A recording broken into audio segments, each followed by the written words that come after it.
یہ جنگلات کا جو معاملہ ہے، ایک درخت جو ہے کاٹنے کا مطلب ہے ہم اپنی 3 نسلیں کاٹ رہے ہیں۔ 150 سال کے بعد درخت جوان ہوتا ہے، ابھی نئے درخت تو ہمارے لگ رہے، ان کو وقت لگے گا، ہماری تیسری نسل میں وہ جوان ہوں گے، لیکن جو ہماری 3 نسلیں وہ کٹی جا رہی ہے، اس میں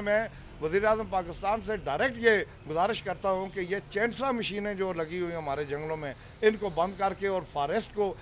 محکمہ فارسٹ کو تھوڑا سا اس معاملے میں بالکل ترتیب دینی پڑے گی کہ وہ جنگل کا بچاؤ کے لیے اپنا کام کردار ادا کریں اور جنگل کو کٹاؤ سے بچائیں اور مزید جنگلات ہم لگائیں۔ ہم سیاحت میں بہت بڑا جمپ کر سکتے ہیں، سیاحت کے بہت بڑے ہمارے پاس وسائل موجود ہیں۔ ہم نیلم ویلی کے علاوہ باقی آزاد کشمیر اور بین الاقوامی سطح پہ اس منصوبے کو آگے لے جا کر بہت بڑی ترقی کر سکتے ہیں۔ تو یہ وہ بنیادی چیز ہے کہ جس پہ ہمارے پاس ماربل موجود ہے، ہمارے پاس جڑی بوٹیاں موجود ہیں، ہمارے پاس روبی موجود ہے۔ ہم اس کو میں تو یہ مطالبہ بھی کرتا ہوں کہ بجائے اس طرح ہم ویسٹ کرنے کے، ہم وہاں پیکنگ فیکٹریز لگا کر تاکہ لیبر نیلم ویلی میں انوالو ہو، جو لیبر ہماری کراچی اور لاہور میں کام کرتی ہے وہ نیلم ویلی میں واپس آ کر اپنا روزگار مہیا کرے اور خوشحالی کی طرف ملک بڑھے۔ بہت شکریہ۔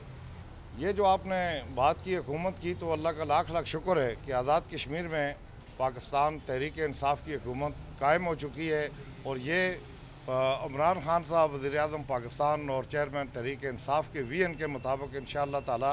آگے اپنا کام شروع کرے گی۔ ہمارے پرائم منسٹر سردار عبدالقیوم خان نیازی صاحب اور ان کے ساتھ ایک تاریخ کے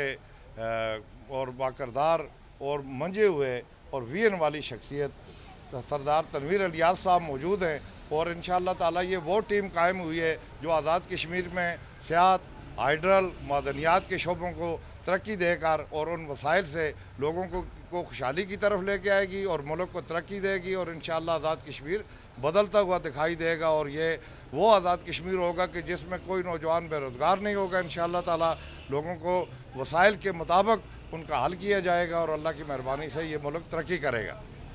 ہمیں تو ایک بہت آسانی اس بات سے ہوئی ہے جی کہ ہمارے prime minister L F C سے ہے، اور ایل ایف سی سے تعلق ہے ان کا، اور آج بھی ان کا گھر جو ہے نا وہ چھننی ہے بھارتی فائرنگ کی وجہ سے، اور وہ ٹوٹا پھوٹا گھر ہے، تو وہ بخوبی ایل او سی کے مسائل کو سمجھتے ہیں، اور میں سمجھتا ہوں کہ پرائم منسٹر آزاد کشمیر